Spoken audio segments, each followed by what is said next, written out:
राधे राधे आप सभी को। मैं नम्रता आप सभी का स्वागत करती हूँ क्लास में। तो पिछली क्लास में हमने प्रेमचंद को देखा था। आज हम देखेंगे जयशंकर प्रसाद को। छायावादी उपन्यास को हम लोग देख रहे हैं और उपन्यासकार को। तो प्रेमचंद को हमने देख लिया, अब हम प्रसाद को देखेंगे। प्रसाद का जन्म 1889 में हुआ था और निधन 1937 में। निधन भी ध्यान देना है, अब निधन भी पूछ दे रहा है, जो बड़े बड़े फेमस कवि हैं उनका। तो प्रसाद मूलतः कवि हैं। उनके कवित्व की छाप उनके कथा साहित्य पे देखी जा सकती है। फिर भी उपन्यासों पर यथार्थ का रंग कुछ अधिक है। कंकाल, तितली और इरावती जो उनका अधूरा उपन्यास है, कंकाल में ठेठ यथार्थ परख है। संभवतः इसकी प्रेरणा उन्हें भारतेंदु के नाटक प्रेम योगिनी से मिली हो। उन्होंने अपने एक निबंध यथार्थवाद और छायावाद में लिखा है। प्रसाद जी का निबंध है यथार्थवाद और छायावाद। तो उसमें उन्होंने लिखा है कि श्री हरिश्चंद्र ने राष्ट्रीय वेदना के साथ ही जीवन के यथार्थ रूप का भी चित्रण आरंभ किया था। प्रेम योगिनी में इस ढंग का पहला प्रयास है और देखी तुमरी काशी वाली कविता को भी इसी श्रेणी का समझता हूँ। प्रेम योगिनी में काशी तीर्थ की धार्मिक रामनामी को उतारकर उसे नंगा कर दिया गया है। प्रसाद ने प्रयाग, काशी, हरिद्वार, मथुरा, वृंदावन आदि तीर्थ स्थानों को अपनी कथा का केंद्र बनाया है। इन तीर्थों के मठों, मंदिरों, मेलों ठेलों में होने वाले धार्मिक अत्याचारों में लिप्त बाबा लोगों को प्रसाद ने ही नंगा नहीं किया, बल्कि इन धार्मिक संस्थाओं पर भी गहरा प्रहार किया है। सारा अधर्म तो इन तीर्थों में ही होता है। इसके शिकार मुख्यतः स्त्रियां होती हैं। इस तरह के अत्याचारों में हिंदू धर्म के ठेकेदार ही संलग्न नहीं हैं। इस्लाम और ईसाई धर्म के मुल्ला और पादरी भी हैं। कभी इन संस्थाओं की भूमिका समाज निर्माण में सहायक रही होगी, पर इस समय तो उनके ध्वंस में ही मानवीय भेदभाव और अत्याचार समाप्त हो सकते हैं। धर्म संघ की स्थापना को वे एक ढोंग कहते हैं। इसी धर्म संघ की छत्र छाया में धर्म की ध्वजा उठाए पापी महात्मा बन बैठे हैं और इसके नीचे समाज का कंकाल पड़ा है। इनके सभी पात्र नाजायज संतानें हैं। फिर भी घंटी, तारा, विजय आदि के अपने व्यक्तित्व हैं। घंटी, यमुना, तारा ये कंकाल के पात्र हैं। सभी स्त्री की करुण यंत्रणा के लिए उत्तरदायी पुरुष समाज पर व्यंग करती हैं। प्रसाद भी एक संघ, भारत संघ की स्थापना कराते हैं, जिसमें प्राकृतिक आकांक्षाओं की पूर्ति के लिए अवकाश है। मठों, मंदिरों से कुछ होने वाला नहीं है। यदि कुछ हो सकता है तो व्यक्ति के आंतरिक परिवर्तन द्वारा। यही धर्म है। अब आता है तितली। तितली का 1934 में प्रकाशन हुआ था। ये उपन्यास कंकाल से भिन्न भूमि पे प्रतिष्ठित है। कंकाल धर्माडंबर से ही संबंध होने के कारण एकांकी हो गया है, जबकि तितली किन्हीं अंशों में प्रेमचंद की परंपरा का उपन्यास है। कंकाल यथार्थ परक है तो तितली आदर्श परक। तितली में ढहती हुई सामंती व्यवस्था, जमींदारी प्रथा की दुर्बलताएं, ग्रामीण समाज की सरलता और स्वार्थ वृत्ति, सम्मिलित कुटुंब की विकृतियां, त्योहारों के उत्सव आदि का चित्रण हुआ है। पर ये समस्याएं गौड़ हैं। मुख्य समस्या है भारतीय जीवन दृष्टि को लेकर चलने वाली तितली और पाश्चात्य जीवन दृष्टि को लेकर चलने वाली सैला की टकराहट। इसमें भारतीय नारी के जीवन दर्शन की विजय होती है। कंकाल में इंद्रिय परिग्रह है तो तितली में अपरिग्रह। तितली, मधुवन, इंद्रदेव आदि अद्भुत संयमी हैं। शैला में इंद्रिय विकार अवश्य है, पर उसमें भी परिष्कार आ जाता है। तितली कामायनी की श्रद्धा है और शैला चंद्रगुप्त मौर्य की कार्नेलिया। तितली शैला से कहती है, तुम धर्म के बाहरी आवरण में अपने को ढक कर हिंदू स्त्री बन गई हो। किंतु उसकी संस्कृति की मूल शिक्षा भूल रही हो। हिंदू स्त्री का श्रद्धापूर्ण समर्पण उसकी साधना का प्राण है। कामायनी की श्रद्धा भी बार बार इस समर्पण को रेखांकित करती है। धर्म के बाहरी आवरण का पर्दाफाश तो कंकाल में किया जा चुका है। यहाँ पर भी प्रसाद आवरण को हटाकर सत्य की खोज करते हैं। किंतु श्रद्धापूर्ण आत्मसमर्पण बुद्धिवाद के विरुद्ध छायावादी आदर्श है। नारी की चरम साधना यही क्या है? यही है क्या? शैला का चरित्र आधुनिक और मनोवैज्ञानिक है। वह इंद्रदेव की विवाहिता होकर भी श्रद्धापूर्ण आत्मसमर्पण नहीं कर पाती। वह कभी इंद्रदेव की ओर आकृष्ट होती है तो कभी वॉटसन के प्रति। वह जिस रूप में है उस रूप में उसे स्नेह करने को कोई तैयार नहीं है। लोग आवरण चाहते हैं। यह अलगाव अकेलापन इसलिए है कि वह पति से अद्वैतता नहीं स्थापित कर पाती। पर तितली का जादू चल जाता है। शैला भी श्रद्धापूर्ण आत्मसमर्पण कर देती है। इस आदर्श के बावजूद शैला के भटकाव का मनोवैज्ञानिक महत्व है। जैनेंद्र और अज्ञेय के उपन्यासों में इसकी अभिव्यक्ति देखी जा सकती है। श्रद्धापूर्ण आत्मसमर्पण अतीत का आदर्श है। गद्य पद्य में प्रसाद पहले व्यक्ति हैं जो व्यक्तित्व सृष्टि करते हैं। कंकाल में उन्होंने व्यक्तिकता का समर्थन किया है। तितली में धामपुर का सुधार समूह द्वारा नहीं, अलग अलग व्यक्तियों द्वारा होता है। तो हमने प्रसाद को देखा। अब छायावादी उपन्यासकारों में हम देखेंगे, अगले हैं हमारे जैनेंद्र। तो जैनेंद्र को देखेंगे। इनका जन्म हुआ था 1905 में, निधन 1988 में।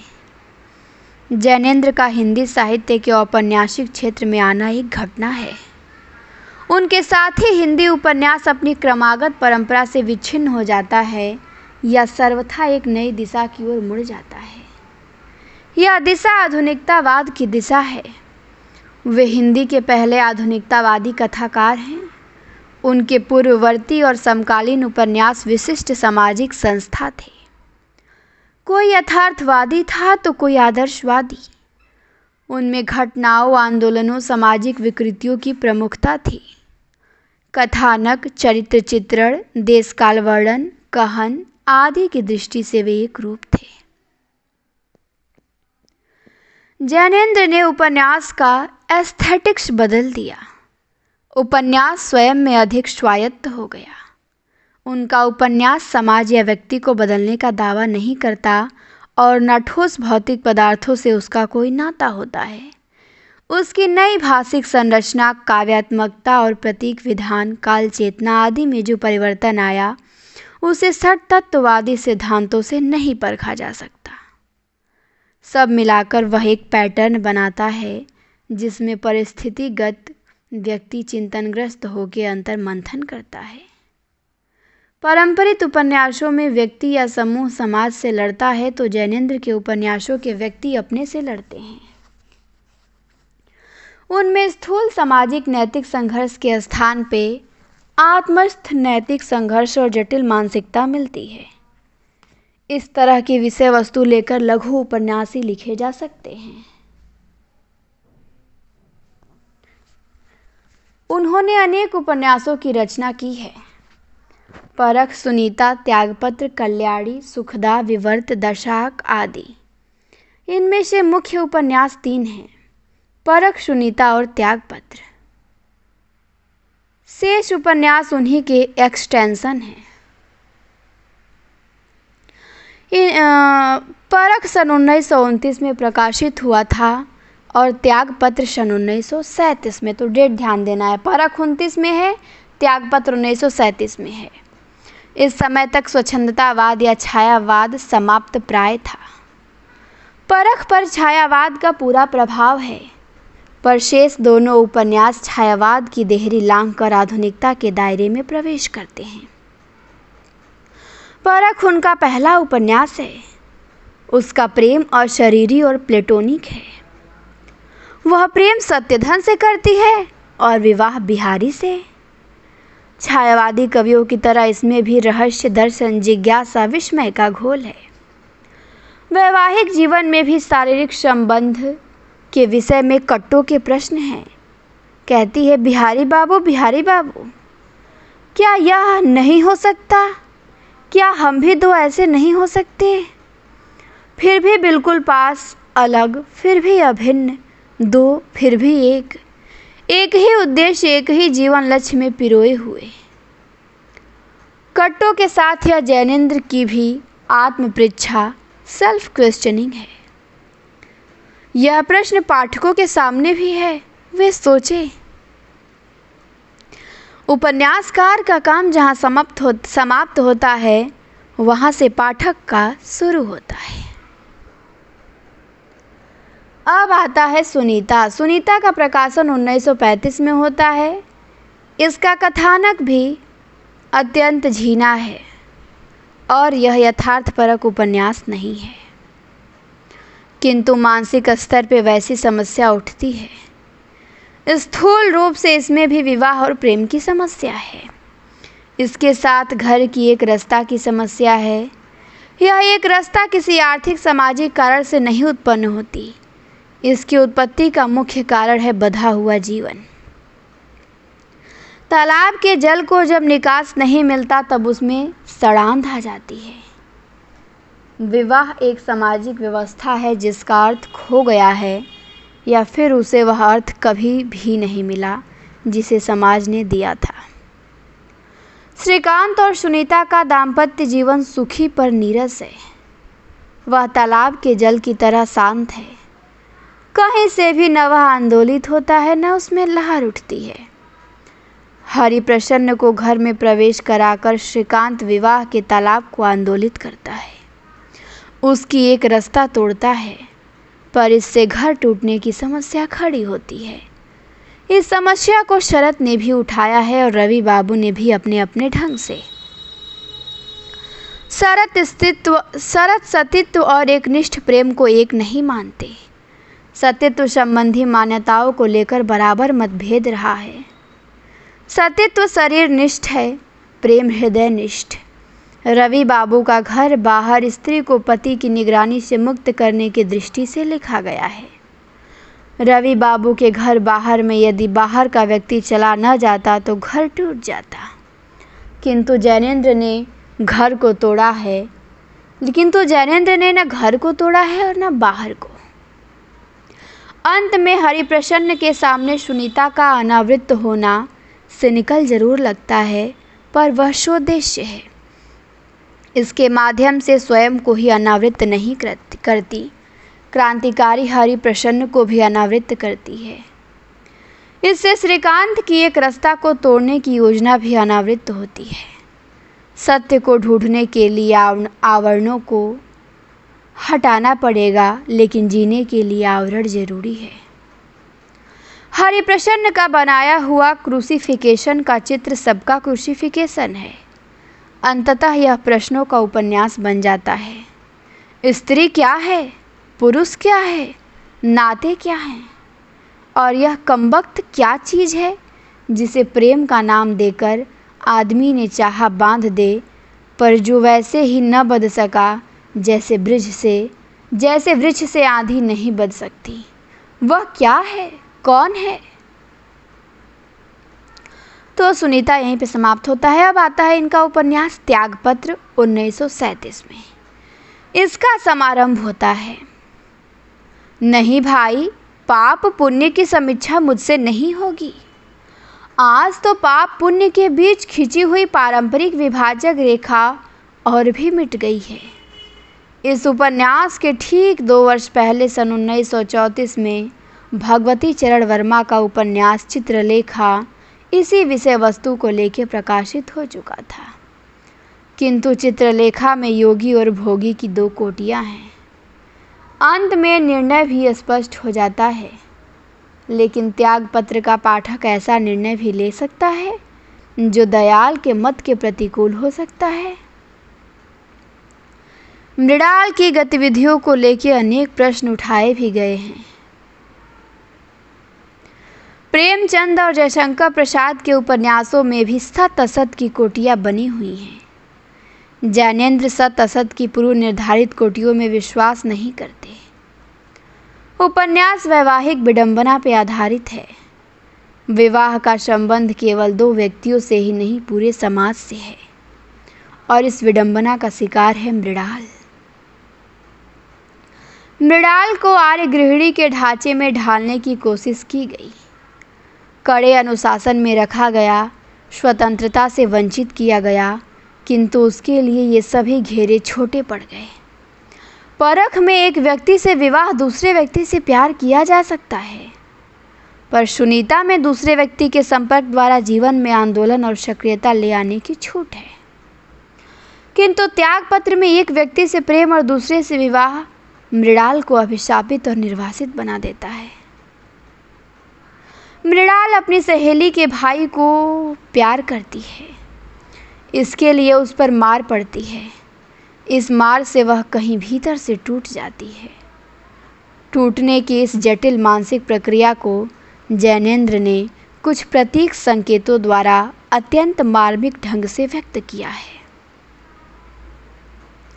वह मुझे अब उपदेश नहीं देती, बल्कि अपनी छाती से लगा के जाने पहाड़ कहाँ देखने लगती है।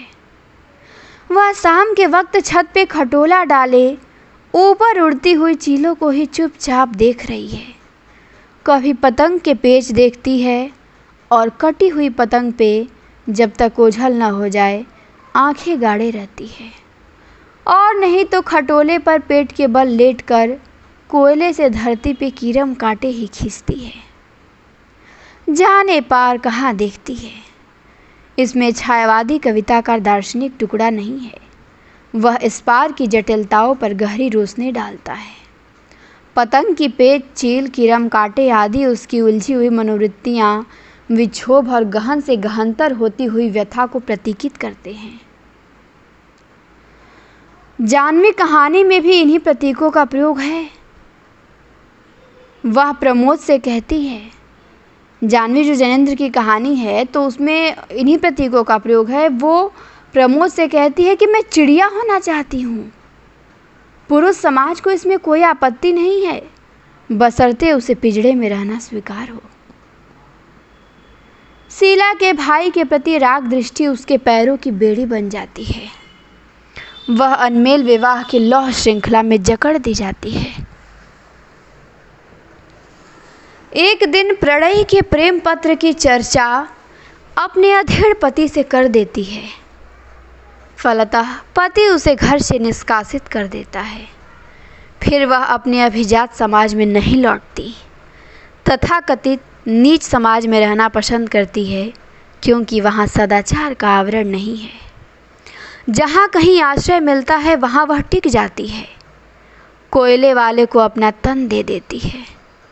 अपने पहले दोनों उपन्यासों में वह तन की पवित्रता बनाए रखते हैं, किंतु त्यागपत्र में पहुँचते पहुँचते उसका कोई मूल्य नहीं रहता। मृणाल का तन देना रागजन्य नहीं है, उसे इसमें कोई मानवीय मूल्य नहीं दिखाई देता। वह एक स्थान से दूसरे स्थान भटकती रहती है।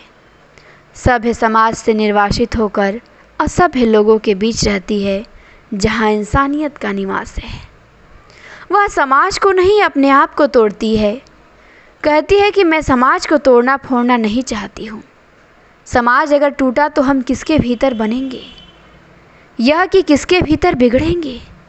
इसलिए इतना ही कह सकती हूँ कि समाज से अलग होके उसकी मंगलकांक्षा में खुद ही टूटती रहूँ। क्या वह टूटकर समाज का हृदय परिवर्तन करना चाहती है?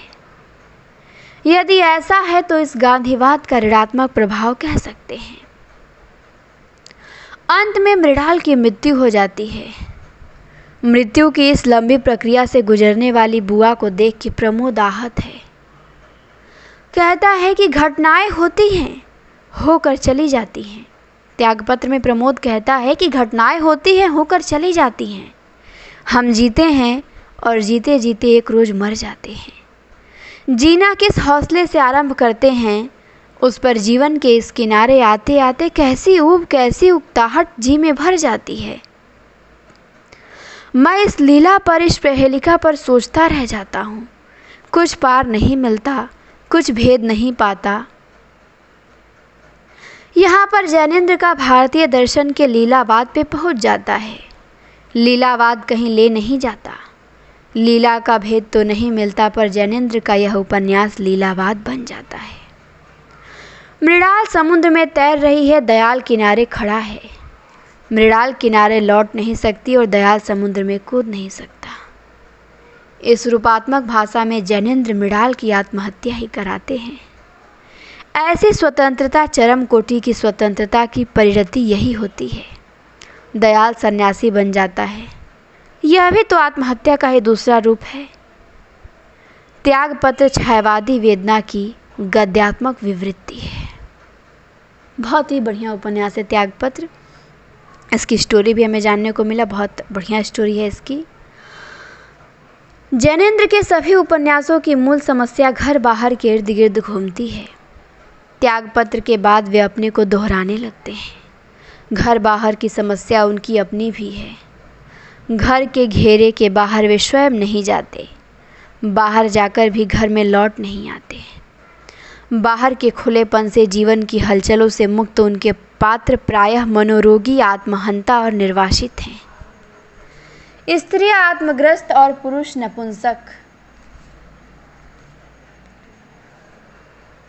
किंतु उपन्यास की नई रूपात्मक आधुनिक प्रविधियों से हिंदी उपन्यास में कुछ नया अवश्य जुड़ा। जैनेन्द्र का औपन्यासिक रूप भी नया है और भाषा भी। उन्होंने लिखा है, मैंने जगह जगह कहानी के तार की कड़ियाँ तोड़ दी हैं। वहाँ पाठकों को थोड़ा कूदना पड़ता है और मैं समझता हूँ पाठक के लिए यह थोड़ा आभास वांछनीय होता है, अच्छा ही लगता है। इस तरह रचना प्रक्रिया में पाठक भी सम्मिलित हो जाता है। उस समय यह नई बात थी।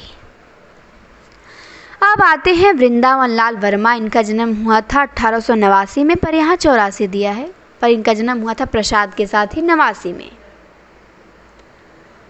स्वच्छंदतावाद की उस प्रवृत्ति का प्रतिनिधित्व करते हैं जो ऐतिहासिक वृत्तों में आधुनिक समस्याओं का अन्वेषण और समाधान खोजते हैं।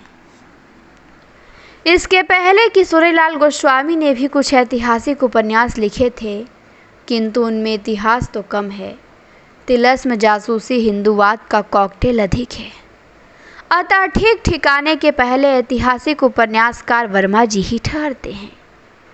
ऐतिहासिक उपन्यासों के अलावा इन्होंने सामाजिक उपन्यास भी लिखे हैं, किंतु इनकी प्रसिद्धि ऐतिहासिक उपन्यासों के कारण ही है। वे झांसी के रहने वाले थे। बुंदेलखंड के इतिहास, मिट्टी और जातीयता से उन्हें हार्दिक लगाव था।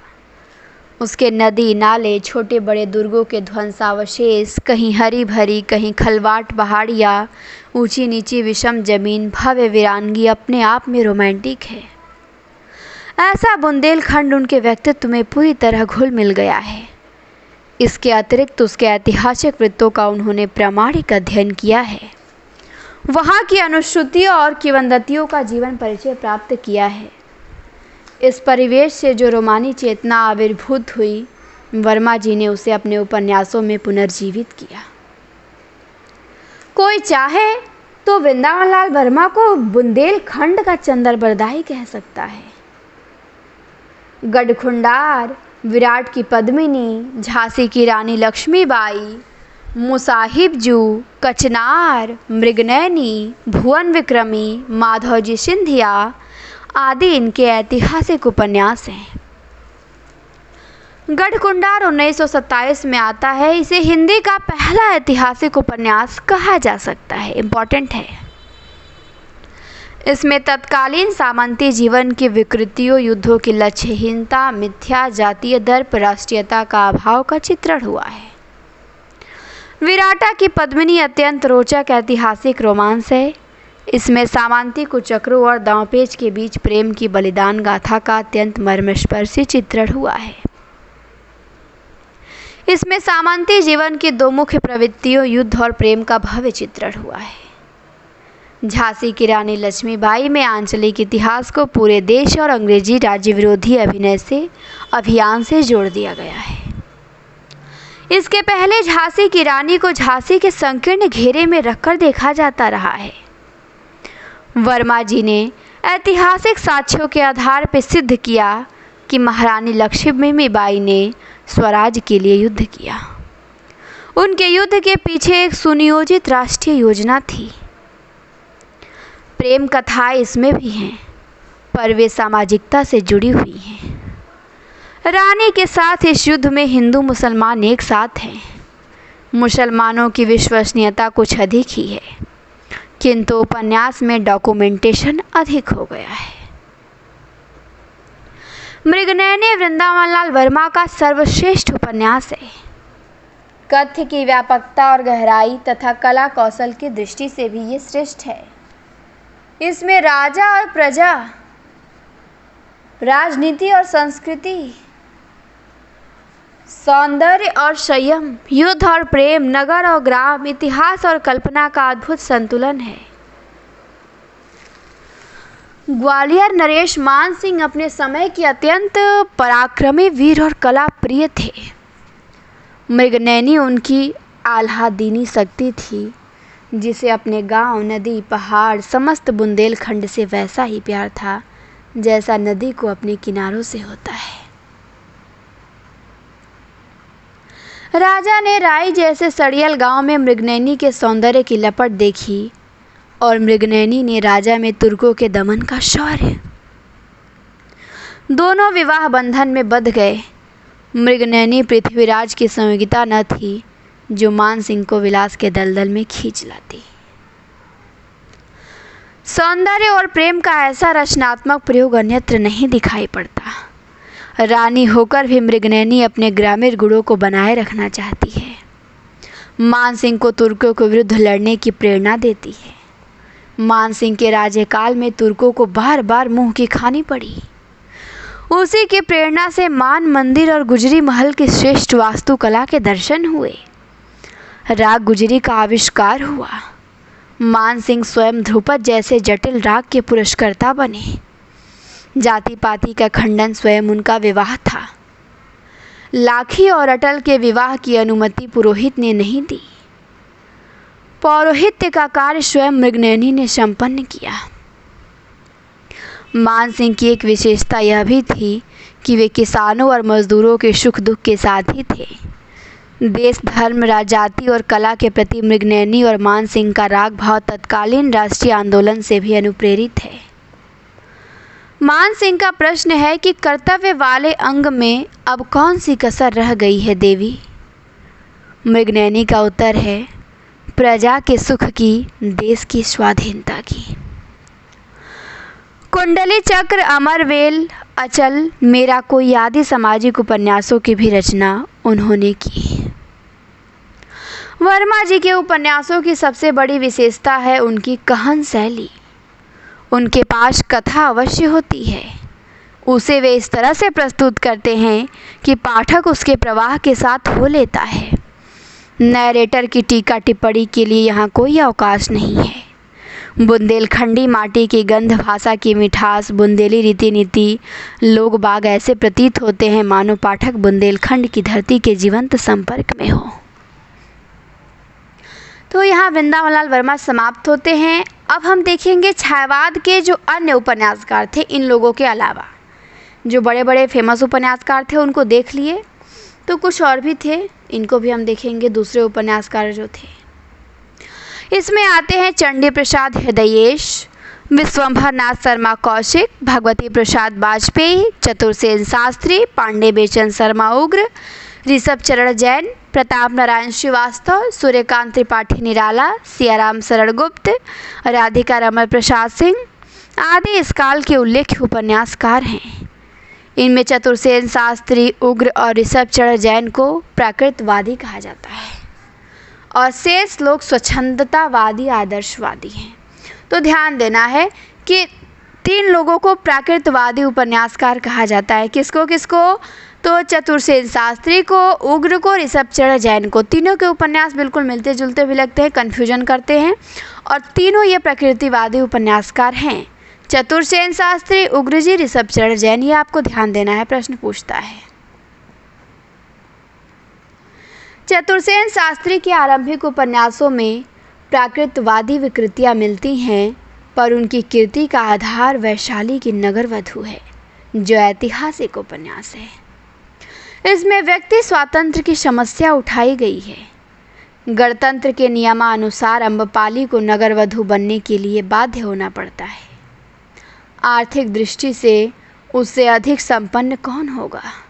युवा सामंत उसके अनुग्रह की भीख मांगते रहते हैं, लेकिन इससे बड़ी समस्या है अपने जीवन में चुनने के अधिकार से वंचित होना। आज पूर्वी यूरोप की मुख्य समस्या यही है। अम्बपाली की विद्रोहाग्नि में वैशाली गणतंत्र जल कर राख हो गया। मौलिक अधिकारों से वंचित व्यक्ति हो या समाज, उसे विद्रोह के रास्ते जाना ही होगा।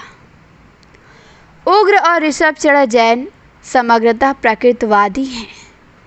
उग्र के चंद हसीनों के खतूत, दिल्ली का दलाल, जी, शराबी, फागुन के दिन 4 आदि में स्थान स्थान पे जुगुप्सत्व दिखाई देगा। यौन विकृतियों का नग्न और वासनोत्तेजक वर्णन। स्त्री के प्रति उग्र के विचार भी प्रतिक्रियावादी और जुगुप्सापूर्ण हैं। उत्तमतम नारी के लिए मानव समाज में व्यभिचारी पुरुष की अंकसायनी बनने के सिवा कोई गति नहीं। ऋषभचरण जैन की स्थिति उग्र से भिन्न नहीं है। हिंदी उपन्यास की मुख्य धारा में ऐसे उपन्यास स्वीकृत नहीं हुए। तो यहाँ पे हमारा उपन्यास समाप्त होता है। अब आता है कि छायावाद युग में कहानियों की क्या स्थिति थी, कहानियाँ क्या लिखी जा रही थी, कौन कौन लेखक लिख रहे थे। तो अब हम कहानियाँ देखेंगे। इस युग में कहानियों को भी जीवन की नई समस्याओं से जोड़ने का प्रयास पहले पहल प्रेमचंद ने ही किया। उनके उपन्यासों और कहानियों के विकास में एक समांतरता मिलती है। दोनों ही विधाओं में वे आदर्श से यथार्थ की ओर अग्रसर हुए हैं। इससे उनकी पहली कहानी पंच परमेश्वर, जो 1916 में आती है, इससे लेकर आखिरी कहानी कफन 1936 तक की विकास यात्रा में देखा जा सकता है। 1916 से 1920 तक के समय को उनकी कहानियों का उन्मेष काल माना जा सकता है। पंच परमेश्वर, नमक का दरोगा, बड़े घर की बेटी, रानी सारंधा आदि इसी कालावधि में लिखी गई हैं। जैसा उनके उपन्यासों के प्रसंग में कहा गया है, उन्होंने बहुत समय तक पुराने आदर्शों को पुनः प्रतिष्ठित करने की चेष्टा की। पंच परमेश्वर में ग्राम पंचायत के अपने आदर्श को ही उभारा गया है। नमक का दरोगा में नौकरी की ईमानदारी और बड़े घर की बेटी में संयुक्त परिवार की मर्यादा प्रतिष्ठित की गई है। ये कहानियाँ आदर्शात्मक, इतिवृत्तात्मक और घटना बहुल हैं। किंतु प्रेमचंद की कहानियों के विकास का दूसरा चरण 1920 के बाद आरंभ होता है।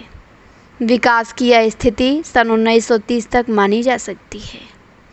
इस दशक में लिखी गई कहानियों को देखने से पता लगता है कि उनके रचनात्मक दृष्टिकोण में पर्याप्त परिवर्तन हुआ।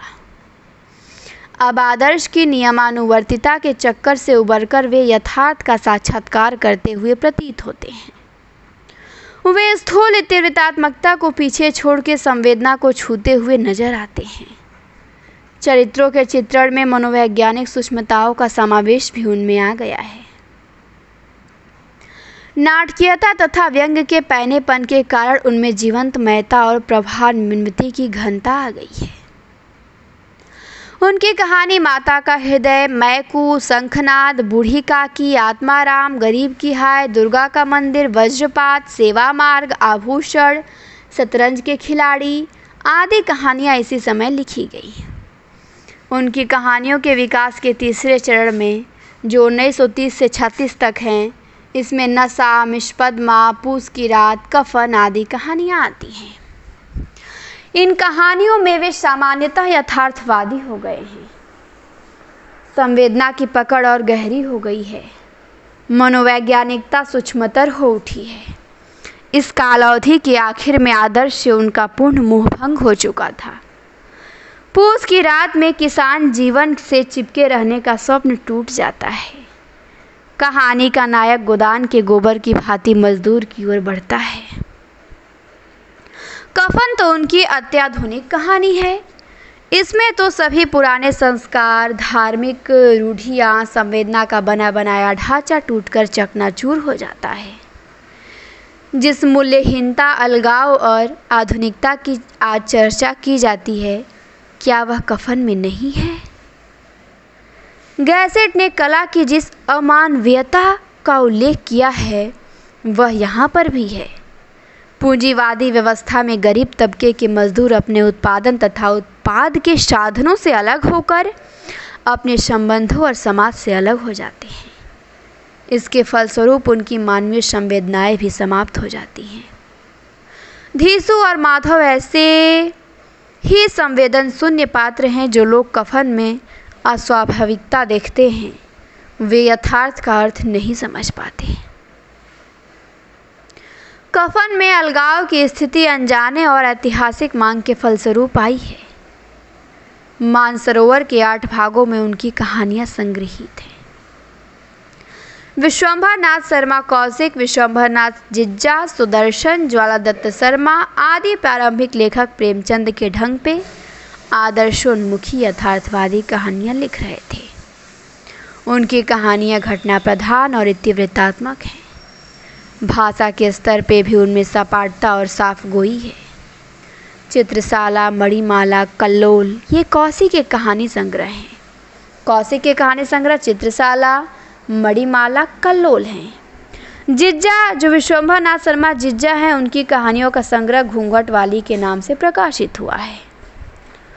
और सुदर्शन सुधा, तीर्थ यात्रा, पुष्पलता, गल्प मंजरी, सुप्रभात आदि पुस्तकों में सुदर्शन की कहानियां संग्रहित हैं।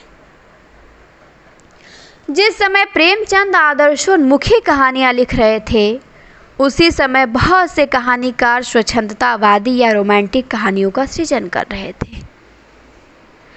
प्रसाद, जैनेन्द्र, उग्र, निराला, सियाराम शरण गुप्त, हृदय तो मुख्य रोमांटिक कहानीकार हैं ही। शेष वे लोग भी हैं जिन्हें प्रेमचंद संस्थान का कहानीकार कहा जाता है, वे भी तो रोमांटिक ही हैं। गुलेरी, राजा राधिका, रमण प्रसाद सिंह, भगवती प्रसाद वाजपेयी, चतुर्सेन शास्त्री, विनोद शंकर व्यास आदि की कहानियां मूलतः रोमांटिक हैं। आश्चर्य तो तब होता है जब गुलेरी को शोध ग्रंथों तक में प्रेमचंद संस्थान का कहानीकार घोषित कर दिया जाता है। संस्थानवादी आलोचक कहानीकार गुलेरी को प्रेमचंद संस्थान का मानते हैं, तो निबंधकार गुलेरी को व्यक्ति व्यंजक निबंधकार कहते हैं। इतिहास दृष्टि का अभाव इसी प्रकार का अंतर्विरोध पैदा करता है। गुलेरी जी जो निबंधों में थे, वही कहानी में भी थे, यानी वे रोमांटिक कहानीकार थे। उनकी प्रसिद्धि कहानी उसने कहा था का परिवेश, स्थानीय रंग, चारित्रिक आदर्श, प्रेम के लिए सब कुछ उत्सर्ग कर देने का उत्साह आदि स्वच्छंदतावाद के मेल में है। गुलेरी जी की अमर कहानियों में उनकी 3 कहानियां संग्रहित हैं। उन्होंने कुल 3 ही कहानियां लिखी, पर उनकी कीर्ति का आधार उसने कहा था ही है। जयशंकर प्रसाद तो समग्रतः रोमांटिक कलाकार हैं। उनकी कहानियों में स्वच्छंदतावादी तत्व उसी सघनता से मिलते हैं जिस सघनता से उनके काव्य में दिखलाई पड़ते हैं। कहानी और कविता एक दूसरे से काफ़ी निकट पड़ने वाली विधाएं हैं। कविता की तरह उनकी कहानियाँ भी प्रगीतात्मक हैं। प्रसाद के प्रगीतों की मुख्य विषय वस्तु प्रेम और सौंदर्य है। उनकी कहानियों में इन्हीं की प्रमुखता है। अतीत के प्रति आसक्ति होने के कारण कुछ कहानियों में उनकी चेतना भी पथ है। प्रसाद के कहानीकार के विकास की भी 3 मंजिलें हैं: प्रारंभिक, विकासात्मक और प्रौढ़।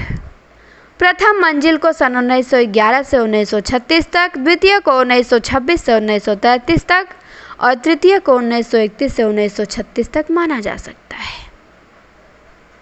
उनकी पहली कहानी ग्राम 1911 में इंदु में छपी थी। प्रारंभिक काल में उनके 2 कहानी संग्रह छपे, छाया और प्रतिध्वनि। छाया की कहानियाँ प्रेम वृत्त पर आधारित है। उनमें कथा तत्व अत्यंत झीना है। उनमें प्रायः प्रकृति के काव्यपरक चित्रणों का समावेश किया गया है। पर प्रतिध्वनि में भावात्मकता और भी गहरी हो गई है। भाव विकृति के साथ कुछ अतीतोन्मुखता और छायावादी रहस्योन्मुखता भी है। छाया नाम छायावाद युग का भी द्योतक हो सकता है। सन 1926 से 1933 के बीच भी उनके 2 कहानी संग्रह प्रकाशित हुए, आकाशदीप और आंधी। आकाशदीप में संग्रहित अधिकांश कहानियाँ मानसिक अंतर्द्वंद की कहानियाँ हैं। विकास की इस मंजिल पे कहानियों को कथानक मिल गया है। उनमें नाटकीयता का भी समावेश हो गया है। संवेदना के दृष्टि से इनमें अजीब करुण अवसाद की अभिव्यक्ति हुई है। आकाशदीप कहानी में प्रेम और घृणा की गहन आवेगमयता की गहरी टकराहट है। बिसाती और समुद्र संतरण जो प्रसाद की कहानी है, इस कहानी के रूप में लिखे गए प्रगीत की पूर्णता है। आंधी में प्रसाद यथार्थवादी समस्याओं से टकराते हैं। इसी कारण ये कहानियाँ विफल भी हुई हैं। इंद्रजाल जो 1936 में आती है, उनकी 3य मंजिल की कहानियाँ इसी में सम्मिलित की गई हैं। आंधी का गर्दो गुबार प्रसाद को प्रिय नहीं है, इसलिए वो इंद्रजाल की ओर लौट आते हैं। इन कहानियों के फलक पे व्यक्ति मन की रहस्यमय उलझनों को अधिक संयमित ढंग से आंकने का प्रयास किया गया है। इसलिए इसमें भाव का बहाव उतना नहीं है जितना उनका विश्लेषण। सालवती और गुंडा इस संग्रह की श्रेष्ठ कहानियाँ हैं। प्रसाद की कहानियाँ अपने ढंग की अद्वितीय हैं, इसीलिए उनके ढंग पे लिखी गई कहानियाँ समादृत नहीं हो सकी। प्रेमचंद की कहानियों में जीवन की जो विविधताएं दिखाई देती हैं, वे प्रसाद की कहानियों में नहीं मिलेंगी। पर मनोजगत की गहराइयों में उनकी अद्भुत पैठ है। वह मनोजगत यथार्थ से दूर कल्पना के निकट है, रम्य है, विस्मयावह है, रहस्यात्मक है। प्रेमचंद की बहुत सारी कहानियों में घटनाओं का अतिरेक है, तो प्रसाद में भाव का वहन करने के लिए उन्होंने काव्यमयी भाषा का प्रयोग किया है। अमूर्त भाव का अमूर्तन बिंबों प्रतीकों के साथ साथ लगता है। जगह जगह छायावादी काव्य की पंक्तियाँ रख दी गई हैं। कहानियों में जहाँ कहीं रूप चित्रण आया है, वह अतिशय काव्यमय हो उठा है। वातावरण निर्माण की कला में भी वे बेजोड़ हैं। तो यहाँ पे हमारी छायावाद युगीन कहानियाँ समाप्त होती हैं। अब आता है निबंध कि छायावाद युग में कौन कौन लेखक निबंध लिख रहे थे और निबंधों की स्थिति क्या थी। तो इसे हम अगली क्लास में देखेंगे। आज की क्लास में इतना ही। उम्मीद करते हैं क्लास आप लोगों को अच्छी लगी होगी। क्लास देखने के लिए बहुत बहुत धन्यवाद। मिलते हैं शीघ्र ही अगली क्लास में।